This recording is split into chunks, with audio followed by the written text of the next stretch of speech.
सप्त्याला आपण ठरवलं होतं या सप्ताहामध्ये की वेगवेगळ्या विषयांवरती प्रवचनं करायची, परंतु असं झालेलं आहे की एकच विषय एवढा डोक्यावर बसला आहे आपल्या.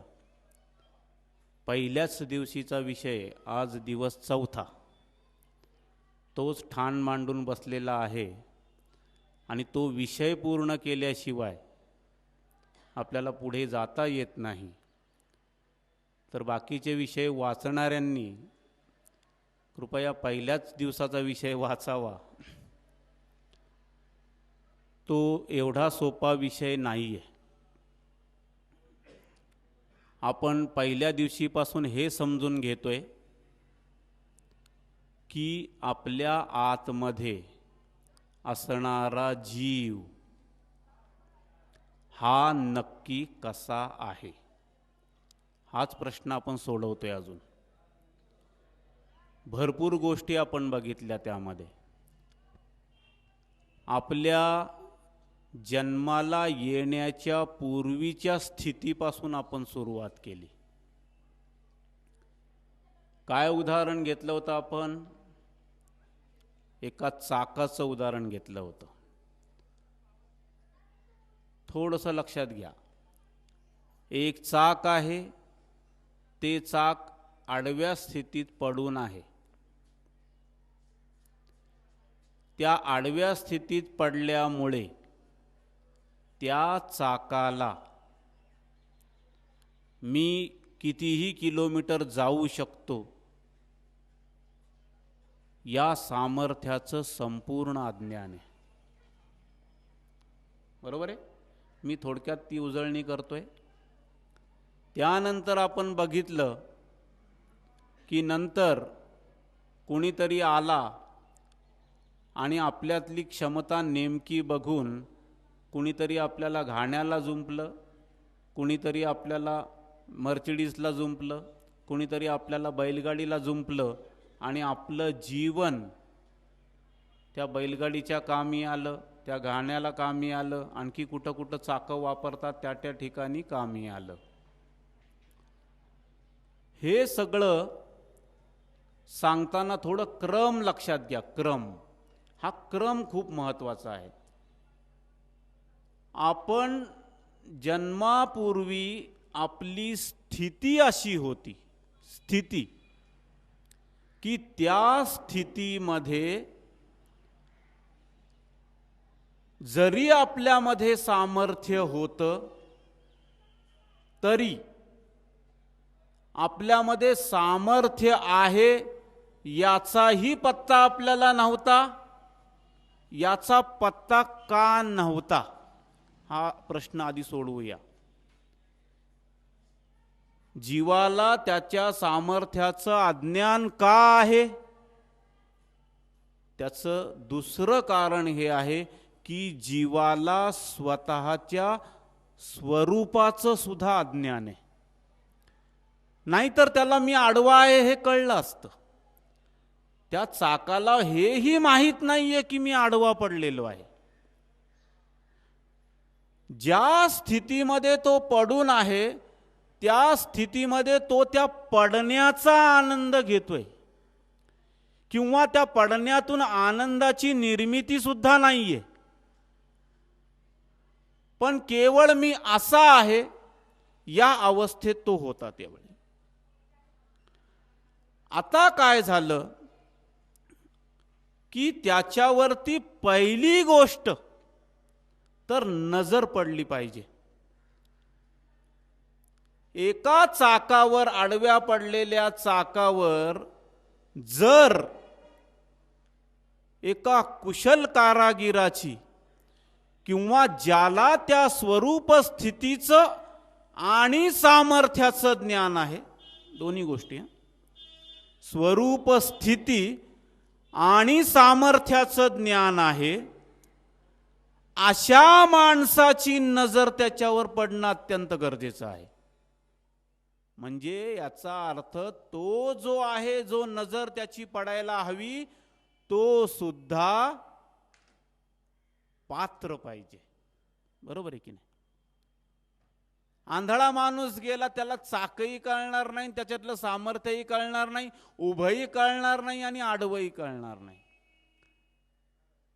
म्हणजे पात्रतेची गरज आहे. परमेश्वर आहे की नाही? आपण जर म्हणतोय की आपण चाकाप्रमाणे आहोत, आपल्याला आपण चाक आहोत हे सुद्धा माहीत नाही. फार पूर्वी मी एके ठिकाणी असं सांगितलं होतं की पोपट त्याला जर शिकवलं तर राम राम म्हणतो, तो राम राम म्हणतो. पोपटाला हे माहीत नाही की राम कोण आहे. पोपटाला हे माहीत नाही की राम मी म्हणतोय त्याचा अर्थ काय होतो. पोपटाला हे माहीत नाही की पोपट म्हणजे काय. अज्ञानाची लेवल बघा कुठे आहे ते. म्हणजे नुसतं राम राम म्हणतोय ते माहीत नाही तसं नाही, पोपटाला हेही माहीत नाही की मला पोपट म्हणतात. ही आहे अनादी अविद्या. आणि या अनादी अविद्येमुळे अज्ञान आहे. एखाद्या धनाच्या ढिगाऱ्यावर बसून तो धनाचा ढिगारा माहीत नाही म्हणून एखादा भिकारी त्याच्यावर बसून जसा भीक मागतो, तशी आपली अवस्था आहे अज्ञानामुळे. आपण प्रचंड श्रीमंत आहोत, आपण प्रचंड सामर्थ्यवंत आहोत, आपण जगामध्ये काहीही करू शकतो. एवढं सगळं असून सुद्धा हतबल माणसासारखी आपली स्थिती आहे बघा. तुम्हाला पूर्णपणे परावलंबी स्थिती झालेली आपली. कुणीही आपला कान पिळतो आणि कामाला लावतो, कुणीही त्याचा विचार वर बसून सोडतो आणि आपण तळागाळात तो राबवत बसतो. कुणीही यावे टिकली मारून जावे, असं आम्ही लहानपणी भोंडल्यामध्ये हे ऐकायचो नाही का. आणि त्या टिकली मारणाऱ्याला शोधायचं असतं, पण त्यावेळेला डोळे बंद असतात. म्हणजे कुणीही आपल्या बरोबर काहीही करावं, अशा पद्धतीचं आपलं चरित्र आहे, अशा पद्धतीचं आपलं जीवन आहे. एखादा कोवळा गाजर असतं, ते काही लोक त्याला घरी घेऊन जातात, त्याचा किसून गाजर हलवा बनवतात. ते म्हणतात ठीक आहे गाजर हलवा तर गाजर, त्याला ज्ञानच नाही काही. दुसरं असतं ते गाजराला बारीक बारीक कापून त्याचं लोणचं बनवून टाकतात. तिसऱ्या ठिकाणी त्याला कच्चच खातात. चौथ्या ठिकाणी अजून गाजराची भाजी चालू आहे. या गाजराला गाजर म्हणजे काय हेच माहीत नाही, त्यामुळे गाजराचे उपयोग हा विषय संपला. हे अवांतर लोकांनी त्याचे विषय चालवलेले आहेत. आपली अवस्था ही अशी आहे की आपल्याला कोणीही येऊन नुसती भीती जरी दाखवली, किंबहुना आपली परमेश्वराची व्याख्या ही भयावर आधारलेली आहे. जो भीती जास्त दाखवतो तो परमेश्वर. आमच्या लहानपणी असं सांगितलं गेलं, जर तू हे ऐकलं नाहीस तर परमेश्वर तुझं मलमूत्र विसर्जन बंद करून टाकेल. अहो ते आता त्या परमेश्वरापेक्षा ते मलमूत्र विसर्जन महत्वाचं आहे. हे मला माहिती आहे, मला परमेश्वर माहीत नाही, पण मलमूत्र विसर्जन लहान पोरालाही माहिती आहे. त्याला हे माहिती आहे की परमेश्वर नाही मिळाला तर चालेल, पण हे बंद होता कामा नये. आणि या कारणामुळे परमेश्वर स्वीकारतो आपण. का? तर हे होता कामा नये बाबा.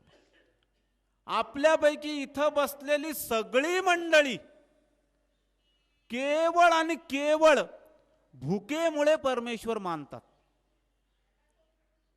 तुमचं आमचं पोट भरणं अत्यंत गरजेचं आहे. ते जर भरलं नाही तर आपण परमेश्वराला कुठेतरी कोनाड्यात फेकून देतो. तुम्हाला सांगतो, आता काल आमची चर्चा चालली होती. एक ठिकाण असं दाखवलं डिस्कवरी चॅनलला की तिथं त्यांचं विमान पडलं. त्या विमानातली माणसं सुखरूप होती, काही मेली, खायला काही नाही. हे चॅनलला दाखवलेलं सत्य घटना सांगतो. खायला काही नाही. मग काय केलं? जी ती मेलेली माणसं होती त्यांच्यामधली आधी तर त्यांना खाल्लं त्यांनी. तुम्हाला सांगतो, कुठं गेला परमेश्वर, कुठं गेलं भय? माणूस माणसाला खातो, इलाज नाहीये. आपल्या शरीराला हे माहीत आहे की जगणं सुसह्य होण्यासाठी खाणं अत्यंत गरजेचं आहे. हा शरीर धर्म आहे. मी तुम्हाला कालही सांगितलं, शरीर धर्म आहे. एखादा साधू, एखादा संत, एखादा महापुरुष जर तुमच्या समोर काही चमत्कार करायला लागला हातबीत हे करून, तर त्याला पहिल्यांदा सांगायचं की आम्हाला दुसरे कुठलेही चमत्कार नकोय. फक्त साधू महाराज तुम्ही मला सलग 3-4 दिवस न झोपता हवे आहात. तो साधू पळून जाईल. तुम्हाला सांगतो, मी अशा देहधर्मावर खूप साधू पळवून लावलेत. तुम्हाला सांगतो, फक्त देहधर्म वापरा. त्याला म्हणायचं की तुला मी घालीन लोटांगण वंदीन चरण सगळी प्रार्थना म्हणतो, फक्त तुला 8 दिवस खायला देणार नाही, पाणी देणार नाही, बस एवढी एक अट पूर्ण कर. तो साधू पळून जाईल. तुम्हाला सांगतो, हे साधू नव्हे, हे उदरभरण चाललेलं आहे. तुम्हाला सांगतो मी, परमेश्वर आपल्यासाठी मंदिरांमध्ये बसून भीक मागतोय. तुम्हाला सांगतो मी, त्याच्या समोरच्या दानपेट्या कशासाठी असतात? परमेश्वरासाठी असतात.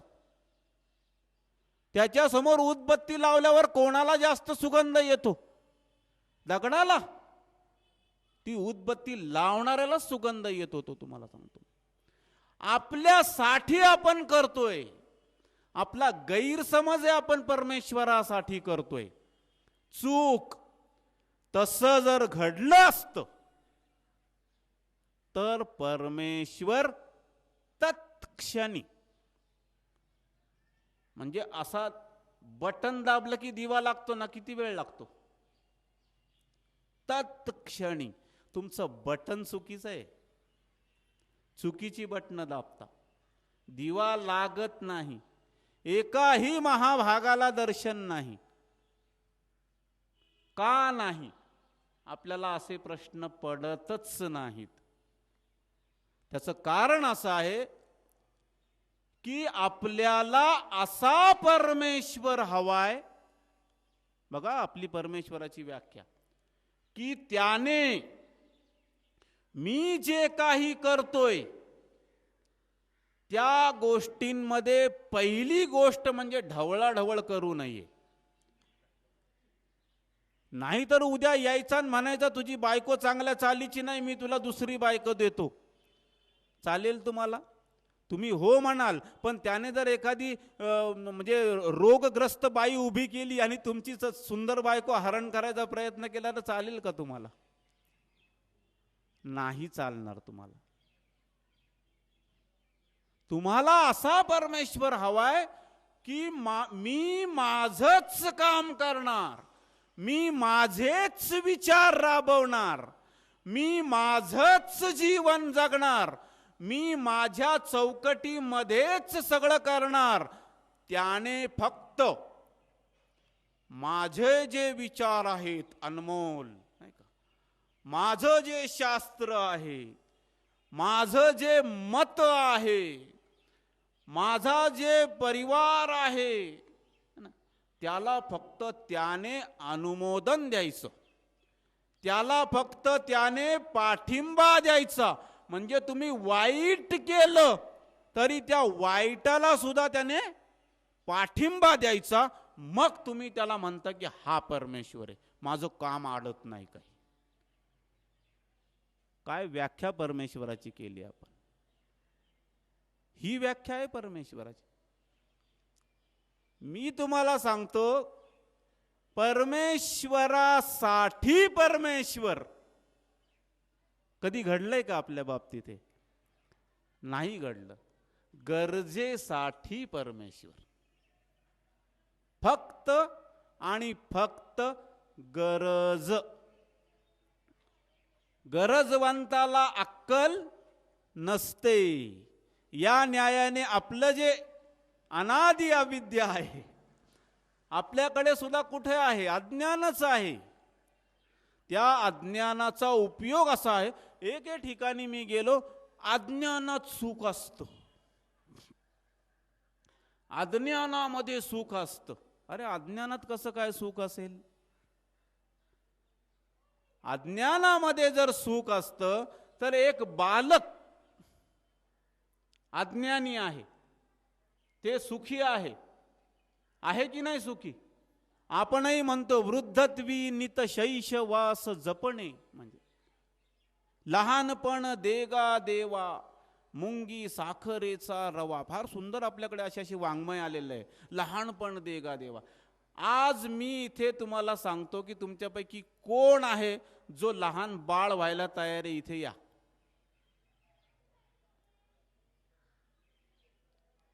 आहे का कोणी? तयार होणार नाही तुम्ही. तुम्हाला लहानपण आत्ता वाटतंय बरं, पण ज्यावेळी तुम्ही लहान होता तेव्हा तुम्हाला माहिती होतं की हे परावलंबी जीवन होतं. त्यावेळी असं वाटायचं की कधी मी माझ्या पायावर उभा राहतो. पायावर उभा राहिल्यानंतर कधी मी दुडू धावतो. दुडू धावल्यानंतर कधी मी मग विट्टी दांडू खेळायला जातो. विट्टी दांडू खेळायला गेल्यानंतर कधी मी शाळेमध्ये. म्हणजे ती लाईन तुम्ही बरोबर पकडलेली आहे. आता तुम्हाला मी मागं घेऊन जायचं म्हटल्यावर येणार नाही तुम्ही. सगळे मनाचे तर्क आहेत आपल्या. आपण तर्कांमध्ये इतकं रमतो की आपला देव सुद्धा आपण असा तर्काने असा ड्रॉइंग केलेला आहे. असं त्याला असे 2 हात 4 हात 2 मुंडकी 5 पाय असं ते व्यवस्थित ते असं डिझाईन असतं आपलं. आता दत्तात्रय महाराजांचं असं आहे, इथं तुम्ही जर बघितलं तर सगळीकडे दर्शनं जी दिलेली आहेत दत्तात्रय महाराजांनी, एक सुद्धा दर्शन त्यांचं असं नाहीये, एक सुद्धा की त्यांनी 3 तोंडांनी दिलेलं, एकही नाही. जेवढे दाखले येतात त्रेतायुगापासून द्वापार युगापासून कलियुगापर्यंत नाथ संप्रदायापासून जेवढे संप्रदाय आहेत सगळे दत्तप्रणीत आहेत. आणि यापैकी प्रत्येक संप्रदायाचा मूळ पुरुष जर मी बघितला तर त्याला दत्तात्रयाचं दर्शन आहे. अगदी गेला बाजार दर्शन नाही पण प्रचिती का असे ना, ते आपले बालाजी तांबे, त्यांचे मी लेख वाचायचो, मला फार कौतुक वाटायचं ते की छान लिहितो माणूस, कसा लिहितो, हे लिहितो. त्याच्यानंतर कंटाळा यायला लागला, कारण एक सुरी त्यात पद्धत होती. मी त्यांच्यावर टीका करायसाठी नाही बसलेलो इथे. माझा विषय आहे की मला थोडा कंटाळा आला, कारण माझ्या लक्षात आलं की यांची धाटणी अशी आहे, हे अशा पद्धतीने लिहितात, अशा पद्धतीने करतात. बराचसा मसाला जो असतो तो तर्काने असा शिजवलेला असतो तो सगळा. ते तर्काने काहीही शिजवता येतं, तुम्हाला सांगतो. एक भजन होतं पूर्वी आमच्याकडे, तर्काने कसं होतं तर ते म्हणे की अचरज देखा भारी साधो अचरज देखा भारी, गगन बीच अमृत का कुआ झरे सदा सुखकारी, पंगु पुरुष चढ़े बिन सीढ़ी पीवे भर भर झारी. आता ही सगळी रचना शरीराच्या आतली रचना आहे, पण तर्काने कसं पटवायचं बघा. आम्हाला एक माणूस भेटला, तो म्हणला अरे गगन बीच अमृत का कुआ म्हणजे ढग आहे की नाही, पंगू पुरुष चढे बिन सीडी, डोकं लावलं त्याने. मग पंगू पुरुष म्हणजे वाफ, तिला कुठं पाय आहे, ती कुठं शिडीने चढते, ती अशीच चढते वरती. आता हे आपल्याला खूप आवडतो, काय लावलंय म्हणे, काय बिना बजाये निसदिन बाजे घंटा शंख. अरे मग धडाम धुडूम आवाज येत नाही का? आता हे अनाहताची गोष्ट चालू आहे आणि हा आहताकडे सरकतोय. त्याला हे माहित नाहीये की तिथं ढगामध्ये बाष्प आहे, पाण्यात रूपांतर नाहीये, बाष्प आहे. आणि मला अजूनही कोड आहे की हे बाष्प असलेलं, बाष्पाचे ढग आहेत, ते वाफ आहे, आणि ही वाफ एकमेकांवर आदळून आवाज कसा काय येतो. हे कोड आहे बरं का, तुम्हाला सांगतो. कधीतरी जाईन त्याच्याकडे, कोड आहे. पण त्याच्यानंतर मग धडामधुडूम होतं आणि लगेच बरसतं सगळं. ते वारा त्याला झोंबतो, शीत थंड हवा लागते, त्या बाष्पीभवनाचं पाण्यात रूपांतर होतं. पण त्या प्रक्रियेमध्ये पाणी बरसण्याच्या आधीची घटना आहे ही. तिथं काय होतं, मला असे खूप प्रश्न पडतात. असो, विषयांतर नको. तर मुख्य मुद्दा असा आहे की आपल्याला आपण अजिबात माहीत नाही. त्यामुळे आपल्या सामर्थ्याविषयी आपण पूर्णपणे अज्ञानी आहोत.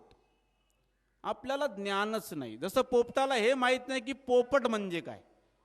मी आज तुम्हाला विचारलं की अहो, तुमच्या शरीरात असणारा जीव म्हणजे नक्की काय?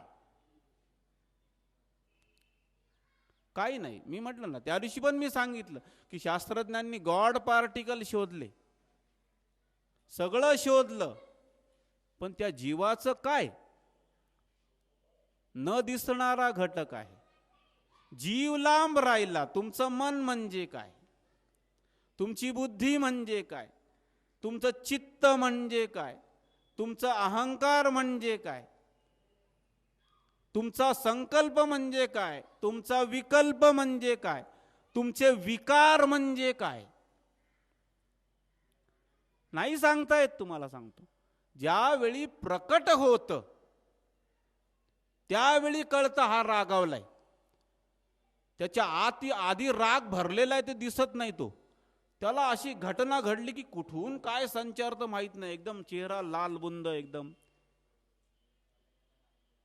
एखादा लिंग पिसाळा असला त्याच्यामध्ये वासना सुद्धा तशीच, थडथड थडथड थडथड थडथड. कुठून येतं माहित नाही. एरवी माणूस अतिशय शांत, हे कुठून येतं? तर त्याचं महत्वाचं कारण असं आहे की हा जो आडवा भाग आहे, हा जो जीव आहे, त्याच्यामध्ये रजोगुण आहे. ही अंडरलाईन करूया आपण आज. आपला जीव रजोगुणाने युक्त आहे. आता हे कुणी बघितलंय? हे दुसऱ्या माणसाने, ज्याने जीवाचा उपयोग करायचा ठरवला. 4 गोष्टी होत्या. एक तर पंचमहाभूत होती, रजतम सत्व, 3 गुण होते. पण ही अष्टधा प्रकृती जड असल्यामुळे, निर्जीव असल्यामुळे, तुम्ही पाण्याला कितीही आवाज द्या ते ओ देणार नाही. तुम्ही धरतीला कितीही आवाज द्या ओ देणार नाही. तुम्ही एका दगडाला न टच करता पुण्याला न्यायचं म्हटलं तर तुमच्या आयुष्यात शक्य होणार नाही. ते तिथंच थांबणार. त्याच्या कानी कपाळे असं ओरडून सांगा, ते जाणार नाही. ते का जाणार नाही? कारण त्याच्यामध्ये चेतनता नाही. त्याच्यामध्ये विचार विमर्श करण्याची पात्रता नाही. त्याच्यामध्ये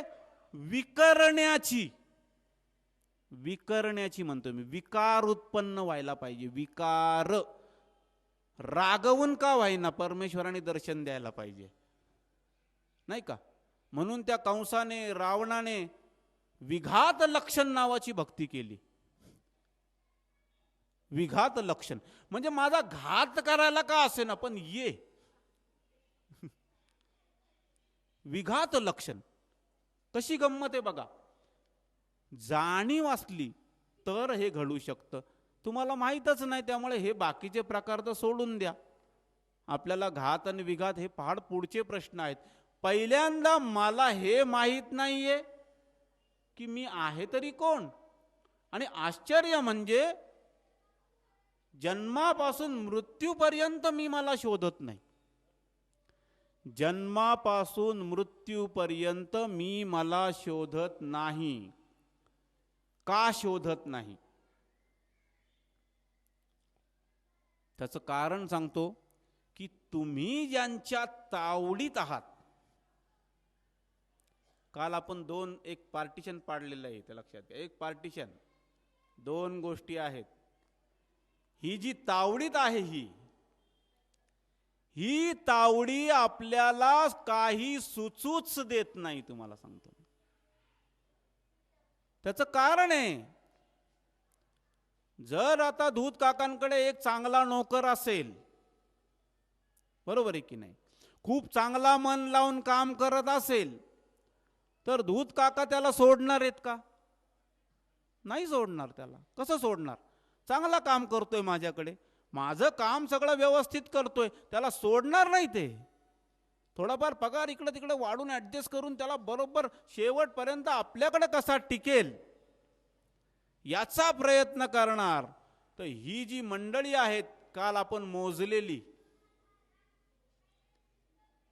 ही सगळी मंडळी तुमचं नोकरपणा घालवायला तयार नाहीत, तुमची गुलामगिरी घालवायला तयार नाहीत. कारण तुमची गुलामगिरी संपली तर त्यांच्या तावडीतून सुटका होते तुमची. याच्याविषयी काय आहे? हा आहे एकम, एक, नित्यम, नित्य, विमल, पवित्र, अचलम, हालत नाही, सर्वादि साक्षीभूतम, सगळं परमेश्वराने रचना करून सुद्धा परत साक्षीत्व. काल आपण सगळ्या गोष्टी बोललोय या. आणि पुढची ओळ आहे भावातीतम. हा मुद्दा आता फार महत्वाचा आहे.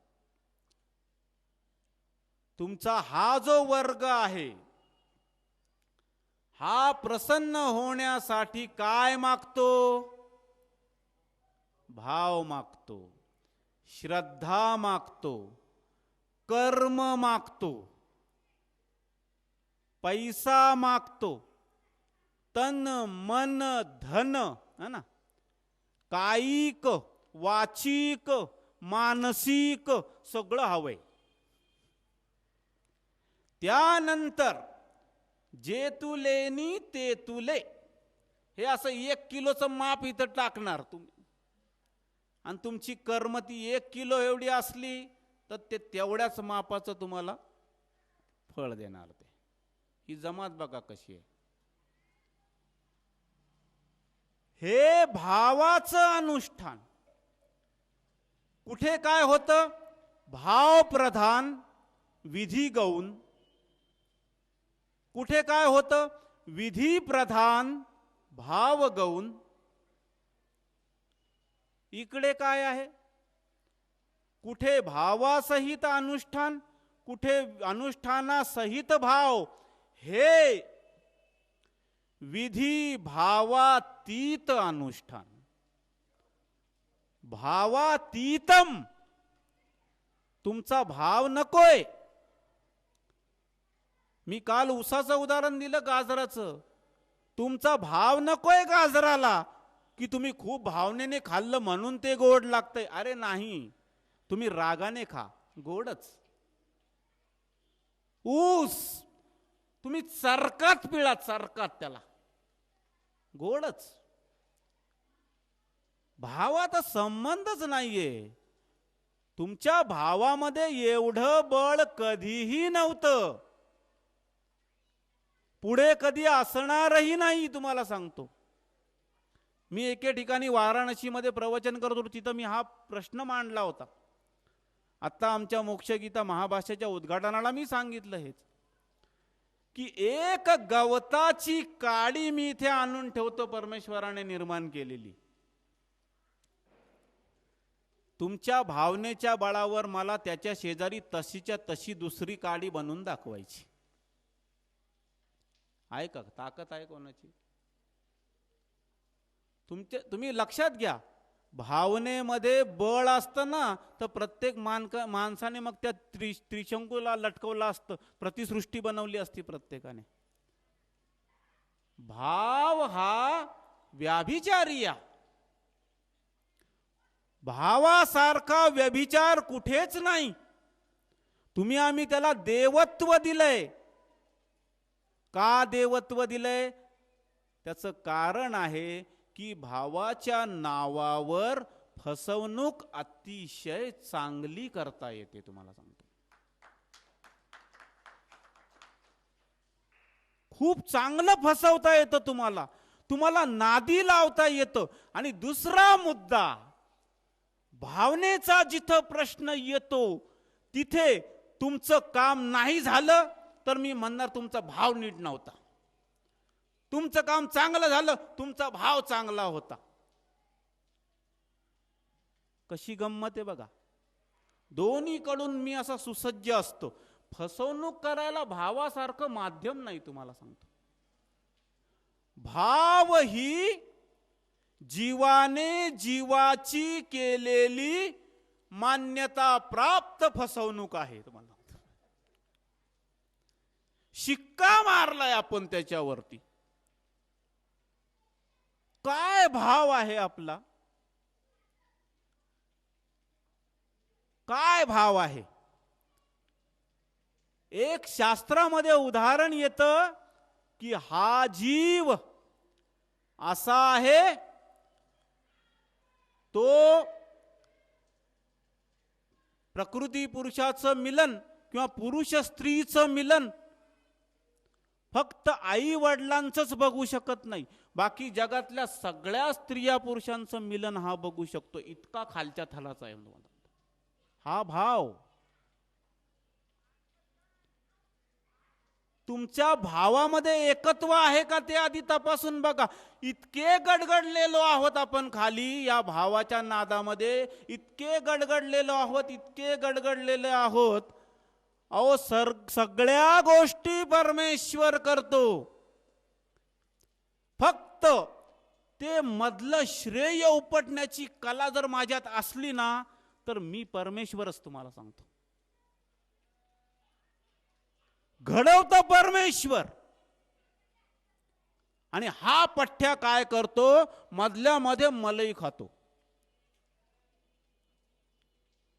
किती लोक डोक्यावर बसवलीत अशी आपण. जंत्री काढा, किती देव डोक्यावर बसवले. काल जोशी आमचे म्हणत होते,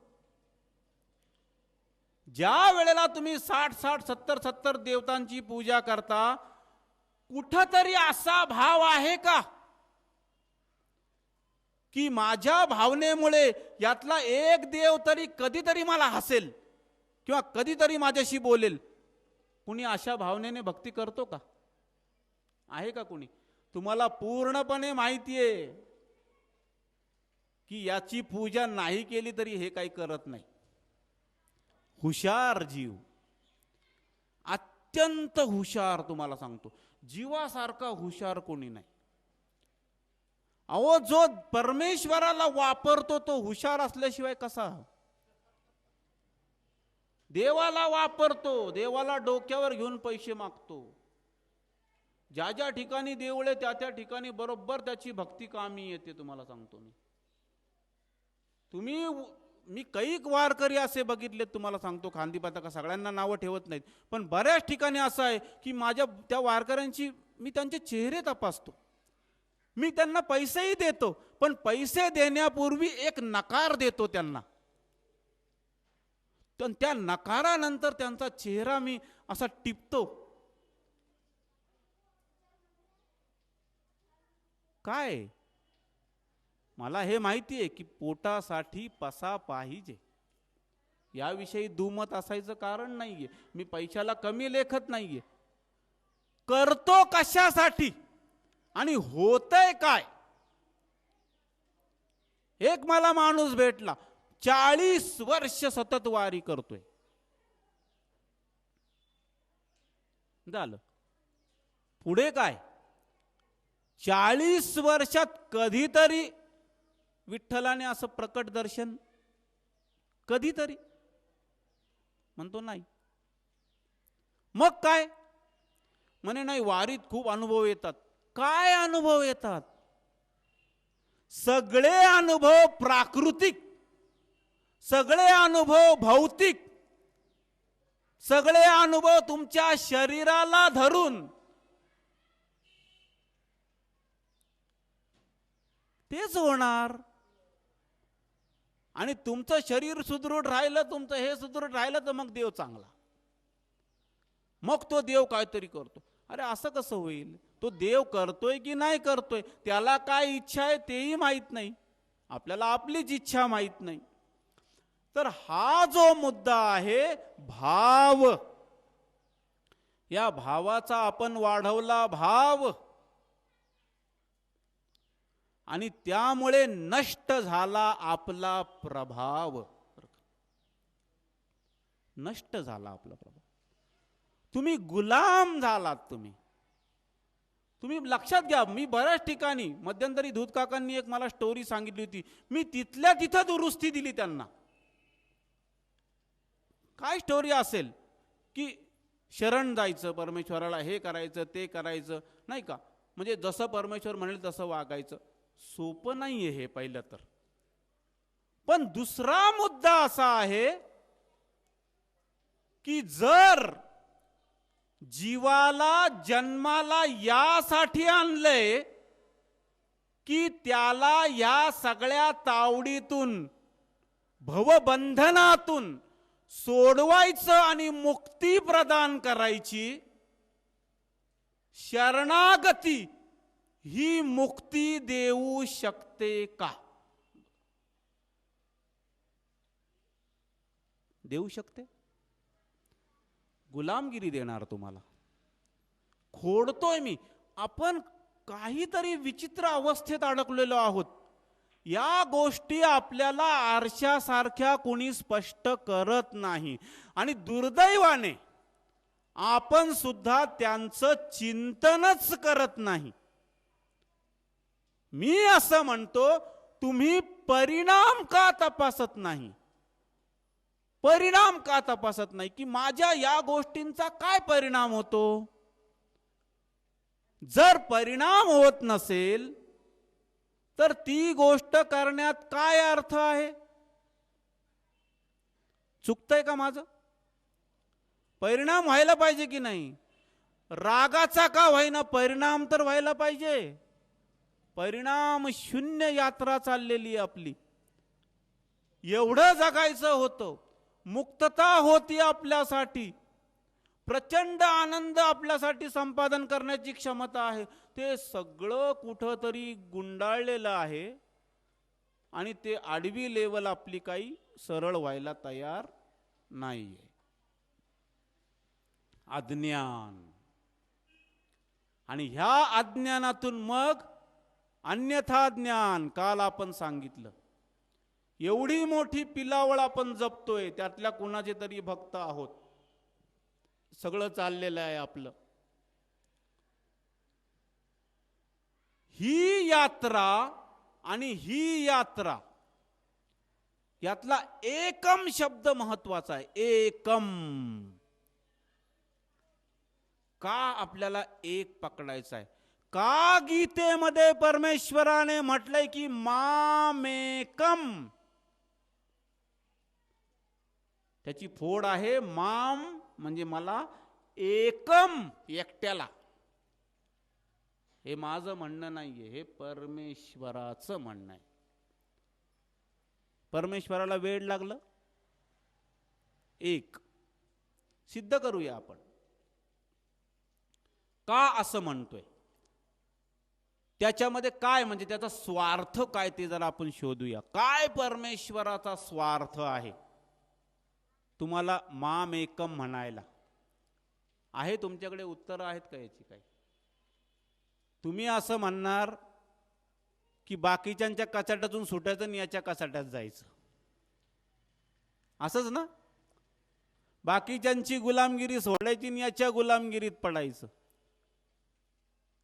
जीव याच्यापेक्षा दुसरा विचार करू शकत नाही. अधमती. सगळ्यात खालच्या दर्जाचा विचार आपल्याला अत्यंत आवडतो. मी त्या दिवशी बाबासाहेबांसमोर हे उदाहरण दिलं होतं. मी म्हटलं होतं की द्राक्ष दिली माणसाला त्याला कमी आवडतात, पण ती द्राक्ष सडवली आणि त्याची दारू केली की ती जास्त आवडते. आपल्याला सडलेल्या गोष्टी आवडतात. उंची मध्य, मला त्यातलं ज्ञान कमी आहे थोडंसं, पण जे मी वाचलंय त्या आधारे सांगतोय. कदाचित त्यात थोडीफार चूक होईल, पण जनरली सगळ्यात भारी मद्य कोणतं मानलं जातं की जे खूप जुनं आहे. म्हणजे जुनी बाटली असेल तर ती जास्त नशा देते. म्हणजे सडवण्याल्या गोष्टीला सुद्धा अजून सडवायचं. बरोबर आहे की नाही? असं आहे का? मला जरा अनुभव कमी आहे. सडवलेल्या गोष्टीला अजून सडवायचं, अजून सडवायचं, आणि जे जास्त सडलेलं आहे त्याची मग याला नशा येते. मग हा म्हणतो हे बरोबर आहे. का बरोबर आहे म्हणतो? कारण त्याच्यामध्ये त्याच्या मूळ स्थितीला तो जातो, आडव्या स्थितीला, अनादि अविद्येकडे सरकतो. तो मूळ स्थितीला जातो, म्हणून त्याला वाटतं हे करेक्ट आहे. आता मला व्यवस्थित वाटतं. बरोबर आहे की नाही? ही आपली स्थिती.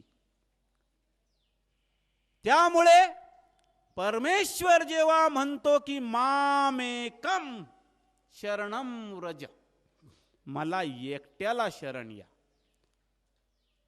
सर्व धर्म परित्यजेन, सगळे धर्म त्यागून, सगळे धर्म त्यागून. धर्म या विषयावर मी बोलत नाही, वादाचे मुद्दे आहेत, आचार आहे म्हणून बोलणार नाही. या जगात जेवढे वाद आहेत ते सगळे आचारावर वाद आहेत, विचारावर वाद नाही. कारण विचारामध्ये एकच सूर्य, एकच चंद्र, एकच पृथ्वी, नाही का? वाद करायला जागा कुठे? एक माणूस आला होता माझ्याकडे वादविवाद करायला. मी त्याला म्हटलं चल आपण सूर्यावरती वाद करू.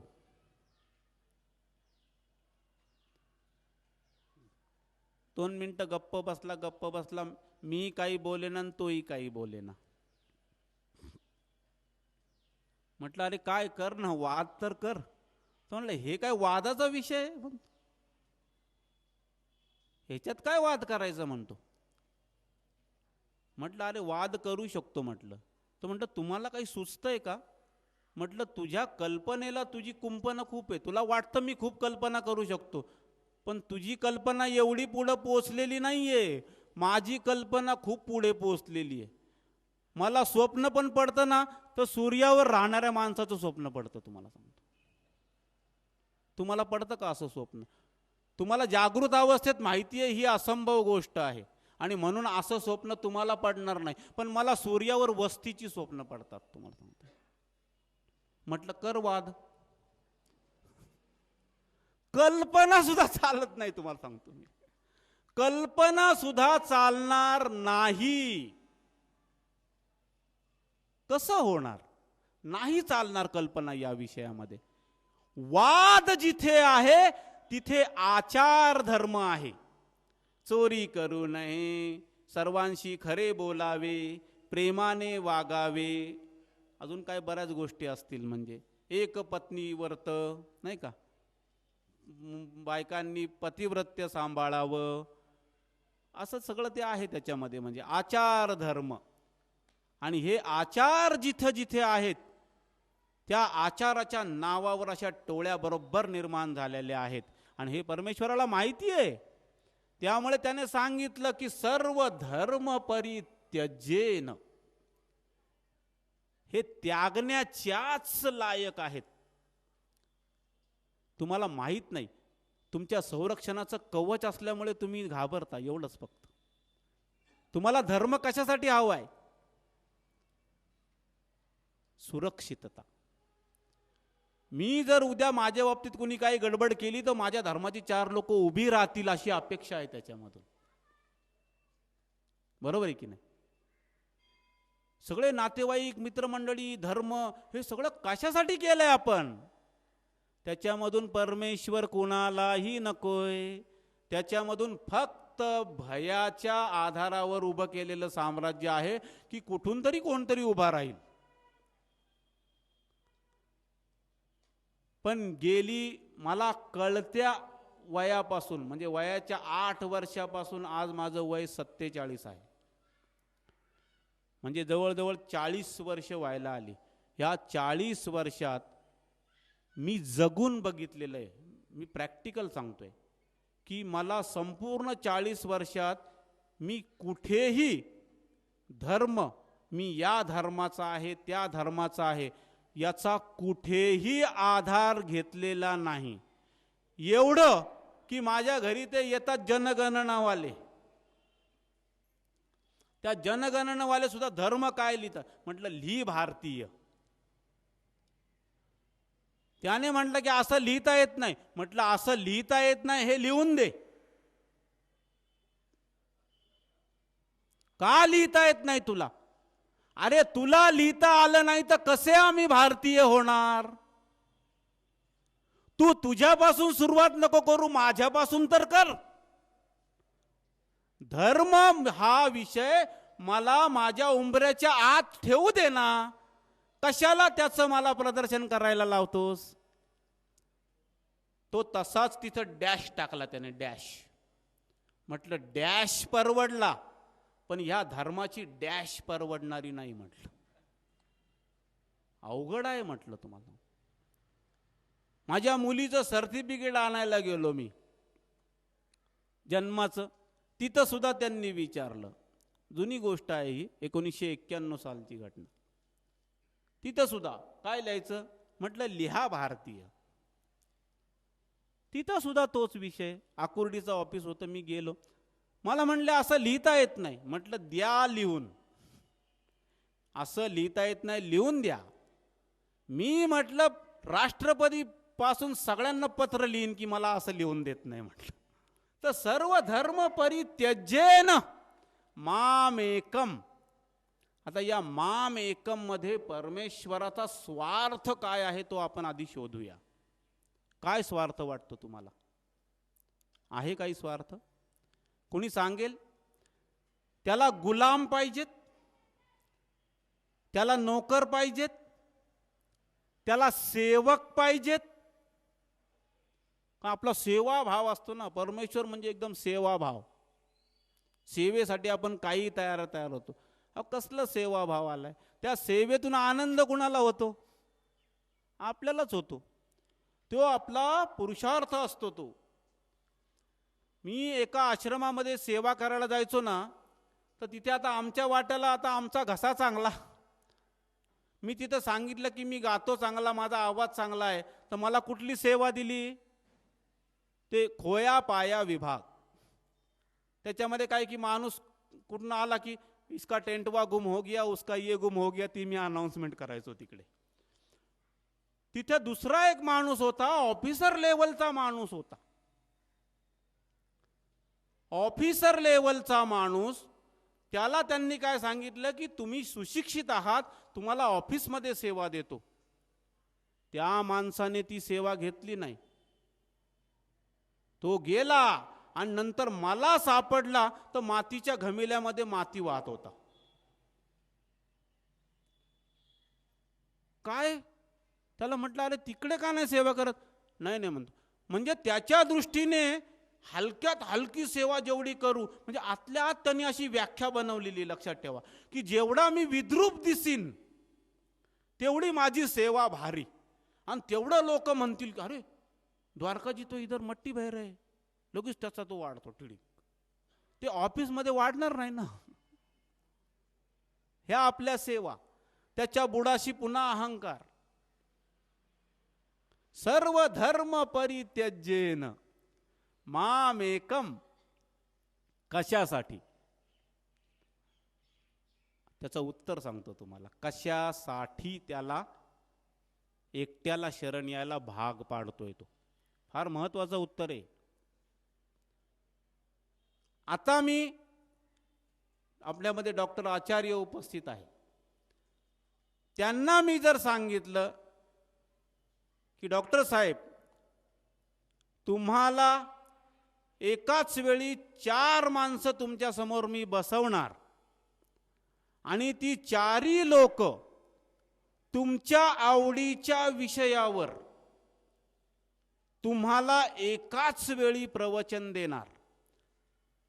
आता 4 प्रवचन एकाच वेळी ऐकायची म्हणजे भाग्य आहे की नाही? आपण तर एकच ऐकतोय. तर डॉक्टर साहेब तयार होतील का या विषयाला? एकाच वेळी 4 देतोय तुम्हाला. 81 कोटी 1.25 देतो. डॉक्टर साहेब काय म्हणतील? तुमची कृपा जरा जास्त होतीये. तुम्ही एक काम करा, 4च्या 4 लोकांचं ऐकतो, जरा क्रमागत होऊ द्या. पहिल्यांदा एक बसवा, मग एक बसवा, मग एक बसवा. अहो म्हटलं असं काय करता? माझी इच्छा आहे तुम्हाला जास्तीत जास्त ऐकवायची. ते म्हणतील नाही हो, तसं होणार नाही. होईल का? नाही होणार. मग ते काय म्हणतील? अहो तुम्हाला एवढं साधं कळत नाही. बघा वाक्य, तुम्हाला एवढं साधं कळत नाही, एवढं प्रवचन झाडता की मनुष्य एका वेळेला एकच काम करू शकतो. मनुष्य एका वेळेला एकच फोन अटेंड करू शकतो. मनुष्य एका वेळेला एकाच माणसाशी गप्पा मारू शकतो. 4 माणसं गप्पा मारायला लागली काहीच कळणार नाही आपल्याला. बरोबर आहे की नाही? म्हणजे त्यांना आनंद घेण्यासाठी एकच लागतो, 2 लागत नाहीत, 2.5 लागत नाहीत, 3 लागत नाहीत. संख्या वाढली तर गुंता वाढतो. 2 ही कमीत कमी द्वंद्व संख्या आहे. म्हणजे ज्याला द्वंद्व म्हणू आपण. 2 ही कमीत कमी संख्या आपण धरू. 1 हा सुरुवात आहे. ते म्हणतील असं करा, तुम्ही एकट्याला बसवा. का हो? तर त्यांनी उत्तर दिलं, तुम्हाला एवढं साधं कळत नाही, मला आनंद येणार नाही. ठीक आहे. दुसरा मुद्दा त्यांना म्हटलं आता मी की डॉक्टर साहेब, ज्यावेळी तुमचं टीव्हीवरती, डॉक्टरांचे आपल्या टीव्हीवरती भरपूर कार्यक्रम झालेले आहेत, त्या कार्यक्रमामध्ये त्यांनी डायबिटीसवर खूप मोठं संशोधन केलेलं आहे. त्याच्यावरती संपूर्ण भारतवर्षातून त्यांना प्रश्न विचारतात लोक. आणि त्याच्यानंतर डॉक्टर साहेबांनी मला, धूत काकांना, जोशी काकांना, स्पंदननाथांना सांगितलं, 15 दिवस मला फोन करायचा नाही. का? कारण तो फीडबॅक म्हणजे लोकांनी बघितलेलं असतं, ती सगळी लोक गरजेपोटी फोन करतात मला आणि त्या फोनमध्ये सकाळपासून संध्याकाळपर्यंत मी पॅक होऊन जातो. बरोबर आहे? मग मी डॉक्टरांना म्हटलं, अहो डॉक्टर, असं का नाही करत तुम्ही? तुम्ही एकाच वेळेला स्वतःला 4 ठिकाणी विभागा. एक तुमचं कमी होईल काम. एक डॉक्टर रवी आचार्य इकडे बसलेत, एक इकडे बसलेत, एक या खोलीत बसले की या खोलीत बसले. 5-5 फोन एकाच वेळी चालू आहे, प्रत्येकाला उत्तरं देत आहेत. ते पुन्हा म्हणतील माझ्याकडे बघून, तुम्हाला अक्कल नावाचा प्रकार दिसत नाही. हा जीव जो आहे तो जसा एका वेळी दोघांशी बोलू शकत नाही, तसा एका वेळी 2 ठिकाणी राहू पण शकत नाही. म्हणजे स्वतःही 2 होत नाही आणि समोरचे दोन सुद्धा त्याला चालत नाहीत. चालतात का? आणि जर दोन झाले, आनंद जातो. जातो की नाही? आणि डॉक्टर जर दोन झाले तर समोरच्याचा आनंद जाईल. जाईल, आनंद जातो. विभिन्नतेने आनंद नाही. तुम्ही जर एखादं सिरियल बघताय आणि तुम्हाला सारखंच तुमच्या मुलीने त्रास दिला, आई उठ आई उठ आई उठ, चालेल का तुम्हाला? नाही चालणार. एका वेळेला एकच काम जमतं तुम्हाला, दोन काम जमत नाहीत. आणि या न्यायाने जर तुम्हाला विकृत आनंद मिळवायचा असेल, विकृत आनंद, वेडेपणाचा आनंद, म्हणजे आनंद काय आहे ते कळतच नाही, असा आनंद मिळवायचा असेल तर हा डावा भाग माझा तुमच्यासाठी उपलब्ध आहे. माहिती आहे ना तुम्हाला डावा भाग? असंख्य असंख्य. आणि जर तुम्हाला आनंद पाहिजे, खरा आनंद पाहिजे, अवीट आनंद पाहिजे, अवीट गे माये विटेना, जवळी आहे परी भेटेना, तर तुम्हाला एकम नित्यम विमल अचलम. स्वार्थ कोणाचा? परमेश्वराचा स्वार्थ आहे एकाला शरण ये सांगायचा. हा तुमच्यासाठी नियम की तुम्ही एका वेळेला 10 गोष्टी घडल्या, वेळ लागेल आणि पुन्हा ती स्थिती येईल आडवी. मोठ्या मुश्किलने उभे झालेलो आहोत आपण. आता ते उभं झाल्यानंतर असलेलं सामर्थ्य बाहेर काढणं अत्यंत गरजेचं आहे, पुन्हा आडवं नको. आणि म्हणून तो म्हणतोय, सर्व धर्म परित्यजेन माम एकम शरणम व्रज. एकाग्रतेशिवाय आनंदाचा जन्म नाही. चूक आहे का बरोबर आहे? आणि एकाग्रतेशिवाय आनंदाचा जन्म हा आनंद घेत नसल्यामुळे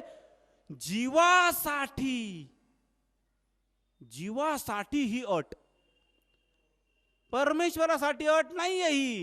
ही तुमच्या आमच्यासाठी अट आहे. तपासून बघा. तुम्ही आम्ही जे सैरभैर अवस्थेमध्ये आता आहोत त्याचं कारण आहे अनेकत्वाचा वाद.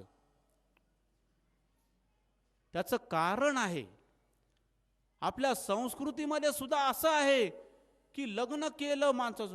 काय होतं की लग्न करण्याच्या आधी एखादा जर कामुक पुरुष असेल तर तो कोणत्याही स्त्रीकडे कशाही नजरेने बघायला लागतो.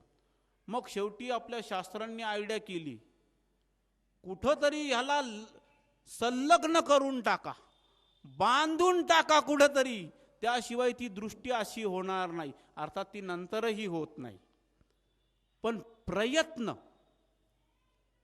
म्हणून संस्कार टाकला तो. कारण काय, कुठंतरी एकत्व यायला पाहिजे. अनेकत्वामध्ये सुख मिळणार नाही, अनेकत्वामध्ये समाधान मिळणार नाही, अनेकत्वामध्ये जीवाला काहीच मिळणार नाही. तुमचा जर व्यवस्थित प्रवास बघितला तर जागृत अवस्था असते ना, ज्या वेळेला जागृत, त्या वेळेला तुम्ही अनेकत्वात असता. का? कारण डोळ्याला भरपूर दिसतो. असं केलं तरी दिसतं, असं केलं तरी दिसतं, असं केलं तर लगेच तिकडे मला दिसतं की धनुष्यबाण घेऊन दत्त महाराज उभे आहेत. असं केलं तर लगेच दिसतं की इथं अवधूत वेशामध्ये उभे आहेत. तिकडे लगेच लक्ष्मी बरोबर आहे, समोर लगेच भिक्षुकीच्या वेशात आहेत. सगळं असं दिसतं मला ते. आणि भराभर माझे झालं, चंचलता आली. मग काय केलं प्रकृतीने? हे अनेकत्व घालवण्यासाठी रात्र झाली रे झाली की तुम्हाला सर्वप्रथम झोपायला भाग पाडतं. ते झोपा. झोपायला किती लोक लागतात? एकटेच तुम्ही का 4 लोक झोपल्यानंतर तुमची झोप होते का हो? एकटेच. आणि तरी सुद्धा सूक्ष्म अनेकत्वातून तुमची सुटका होत नाही. म्हणून स्वप्न प्रकट होतात. मग ते अनेकत्व आहे. तुम्हाला अनेकत्वाची इतकी सवय लागलेली आहे, तुमचा विकृतिमळ इतका भयंकर आहे की तो तुम्हाला एकांतात सुद्धा पाठ सोडत नाही. अंधारात जसं चलचित्र प्रकट व्हावं, सिनेमा प्रकट व्हावा. उजेडात सिनेमा दाखवतात का? खोट्या गोष्टी अंधारात दिसतात, उजेडात दिसत नाहीत. हे तसं होतं की डोळे बंद केले रे केले की हे जे अनेकत्व आहे ते पुन्हा तिथं लगेच प्रकट. पण तुलनेने सूक्ष्मता का? इंद्रियांच्या तावडीतून तरी सुटका झाली बरं का. इंद्रियांच्या तावडीतून सुटका झाली, त्याचा आनंद असतो. लक्षात घ्या. पहिल्यांदा हरकत नाही स्वप्न पडले तरी, पण इंद्रियांशिवाय भोगतो गडी बरं का. सगळे भोग भोगतो आपण. सगळे भोग, या सृष्टीमध्ये असणाऱ्या प्रत्येक गोष्टीचा भोग आपण स्वप्नामध्ये घेऊ शकतो. तुम्हाला सांगतो. आणि त्याच्यातून सुखही उद्भवतं, दुःखही उद्भवतं. हे सगळे भोग आपण तिथं घेतो. पण तरी अनेकत्व पिच्छा सोडत नाही. आणि मग या शरीराच्या निर्माणकर्त्याला दया आहे. लक्षात घ्या. काल आपण दयेचा विषय केला. हे तुम्हाला सांगितलेलं त्याने नाहीये. ढोल नगारा पिटून माझी कृपा सांगत नाही तो. आपोआप आपोआप त्याने असं दालन निर्माण केलं. मग सुषुप्ती म्हणजे काय? गाढ झोप, ज्याच्यामध्ये स्वप्न पडत नाहीत. तिथं तुम्ही जाता आणि मग जाग झाल्यानंतर म्हणता काय छान झोप लागली म्हणे. काय झालं? काय झालं? एक एकाशी जुळला. अज्ञान वशे कसा जुळला माहित नाही.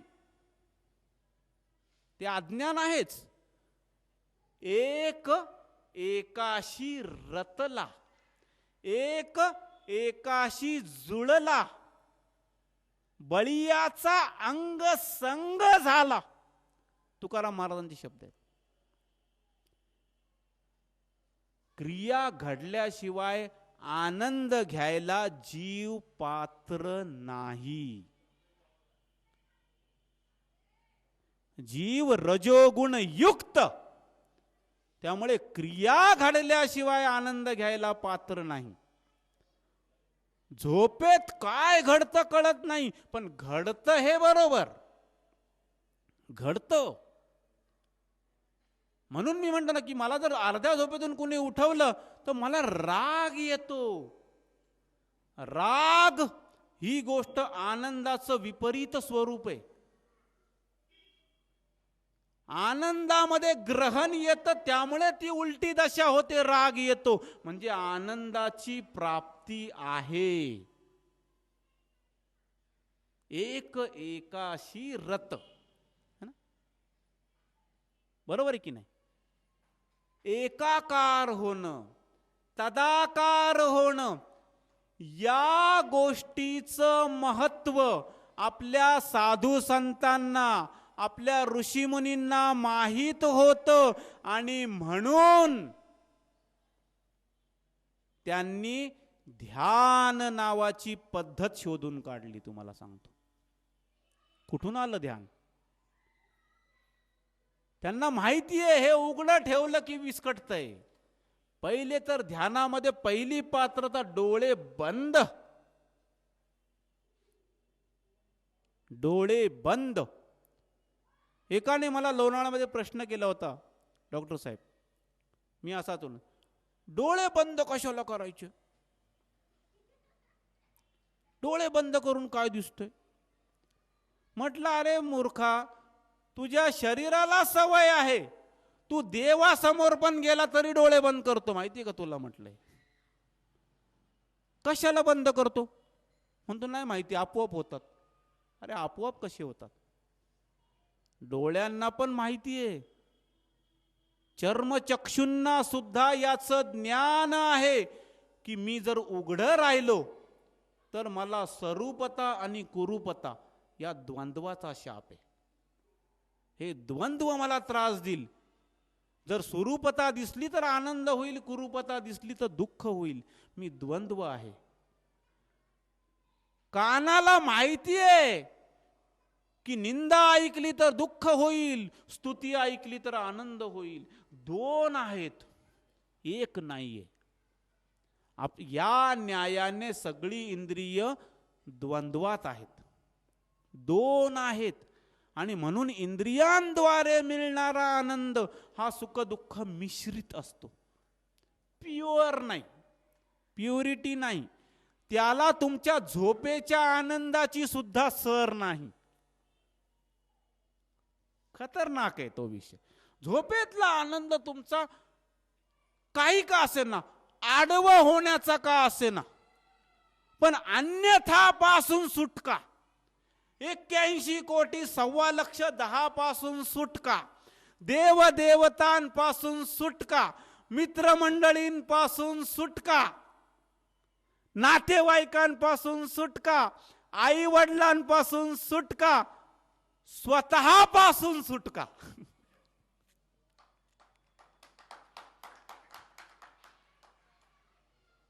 हरवता तुम्ही. आणि मग ध्यान विकसित झालं आणि मग त्या ध्यानामधून जी चौथी अवस्था साधली गेली त्याला तुर्य असं म्हटलं गेलेलं आहे. काय? एक एकाशी जागृत अवस्थेत जसा रत होतो तसा तो जाणीवेच्या पातळीवर जर रत झाला तर त्याला तुर्य अवस्था असं नाव आहे. तुम्हाला सांगतो त्यासाठी साधना, त्यासाठी तपश्चर्या, त्यासाठी परमेश्वर एक, एकम नित्यम विमल अचलम. आता तुम्हाला झोपायचं आहे, श्रद्धेची गरज आहे. काय दोषी बुवा, खूप श्रद्धा लागते का झोपायला तुम्हाला? भाव तो गेला, त्याचा प्रभाव मागाशीच मोडून काढला आपण त्याला. अजून काय दुसऱ्या पूजा अर्चा, उपास, तापास, नवस, सायास, प्रयत्न, कर्म, दैव, अजून काही मोठे मोठे शब्द मला माहित नाही. हे सगळे शब्द यापैकी एकही लागत नाही. लागतंय का? नाहीये. आणि तरी सुद्धा अत्युच्च दर्जा, अत्युच्च दर्जा, साधा सुधा दर्जा नाही येतो, मोठा दर्जाचा आनंद. का असं होतं? त्याचं कारण आहे की तुम्ही ज्या वेळेला अनेकत्वात असता त्या वेळेला तुम्हाला गरजेपुरतं वापरून घेतलं जातं, तुमचं सामर्थ्यच प्रकट होत नाही. एकाच दिशेला बघू शकतो पण डोळे बंद केल्यावर 10 दिशा बघता येतात. काय म्हणणं आहे तुमचं? डायमेन्शन राहत नाही. मग सगळे म्हणजे त्याला काय म्हणतात, मल्टी डायमेन्शन. पुढे बघू शकतो, पाठीमागे बघू शकतो. आपल्या ऋषीमुनींनी ध्यान करून करूनच तर सगळं शोधलंय. सगळीकडे बघता येतं ना.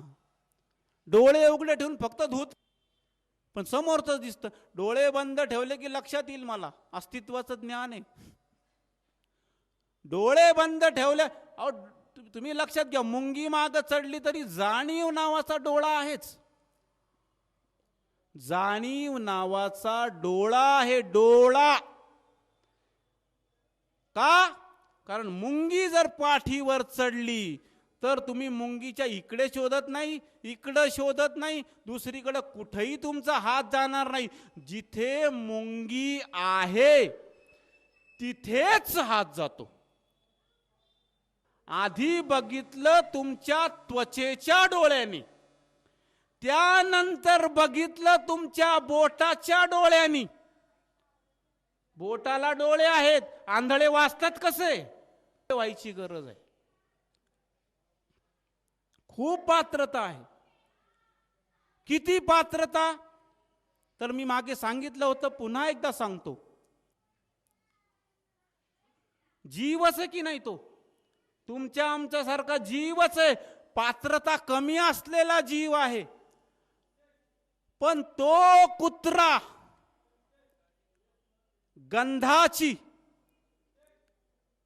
गंधाचा नाही का, शब्द स्पर्श रूप रस गंध, त्यातला गंधाचा कोणता स्तर वापरतो?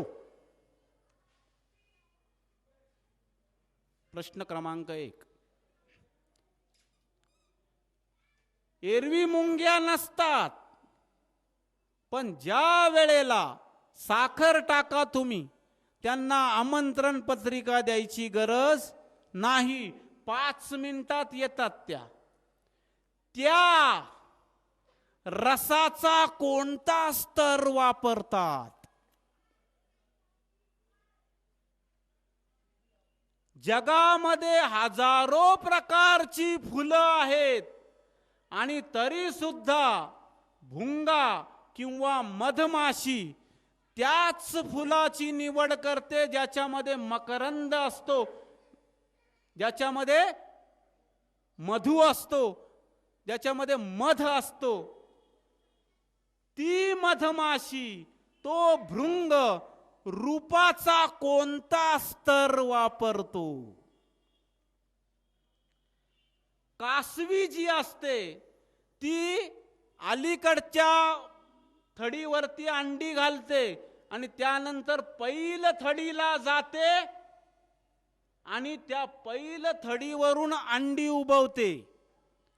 ही कासवी स्पर्शाचा कुठला स्तर वापरते? आणि सरते शेवटी शब्द.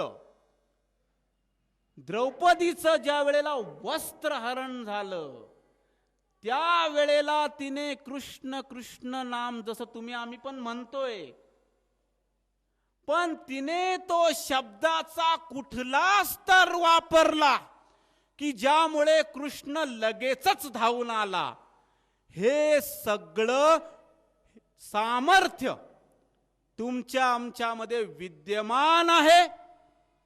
गरज आहे फक्त ज्ञानाची, आणि ज्ञानासाठी गरज आहे एकाची, आणि एकासाठी गरज आहे फक्त दत्तात्रयाची, फक्त परमेश्वराची.